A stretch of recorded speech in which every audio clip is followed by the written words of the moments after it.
പശ്ചിമേഷ്യയെ ഭീതിയിലാഴ്ത്തി Israel Hezbollah സംഘർഷം രൂക്ഷമാകുന്നതിനിടെ Mossad ആസ്ഥാനം ലക്ഷ്യമിട്ട് മിസൈലുകൾ തൊടുത്ത ഭീകര സംഘടനയായ ഹിസ്ബുള്ള.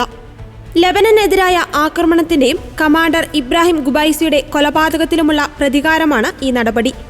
ബുധനാഴ്ച രാവിലെയായിരുന്നു ആക്രമണം.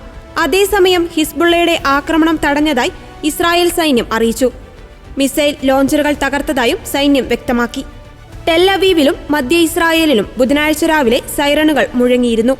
ഇത് ആദ്യമായാണ് ടെൽ അവീവ് ലക്ഷ്യമിട്ട് ഹിസ്ബുള്ള മിസൈൽ ആക്രമണം നടത്തുന്നത്. ആക്രമണത്തിൽ ആളപായമോ നാശനഷ്ടമോ റിപ്പോർട്ട് ചെയ്തിട്ടില്ല.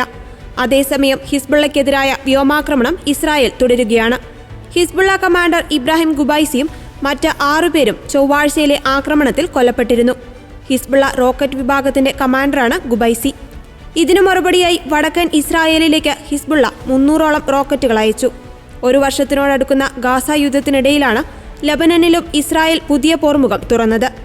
ഇസ്രായേലിന്റെ 60 കിലോമീറ്റർ ഉള്ളിലുള്ള സ്ഫോടക വസ്തുശാലയെ ലക്ഷ്യമിട്ട് തിങ്കളാഴ്ച രാത്രി ഫാദി റോക്കറ്റുകൾ അയച്ചെന്ന് ഹിസ്ബുള്ള പറഞ്ഞു.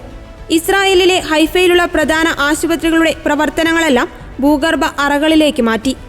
ഹൈഫയിൽ ഹിസ്ബുള്ള റോക്കറ്റ് ആക്രമണം നടത്തിയതിനാലാണ് ഈ തീരുമാനം. ഗാസയിൽ ഹമാസിന് പിന്തുണ പ്രഖ്യാപിച്ച് ഇസ്രായേലിന്റെ അതിർത്തിയിലേക്ക് 1 വർഷമായി റോക്കറ്റ് അയക്കുകയാണ് ഹിസ്ബുള്ള. ഇസ്രായേൽ പ്രത്യാക്രമണവും നടത്തിയിരുന്നു. കഴിഞ്ഞ ദിവസം ഹിസ്ബുള്ള അംഗങ്ങളെ ലക്ഷ്യമിട്ട് പേജർ വോക്കി ടോക്കി ആക്രമണം ഉണ്ടായതോടെയാണ് സംഘർഷം വീണ്ടും കനത്തത്.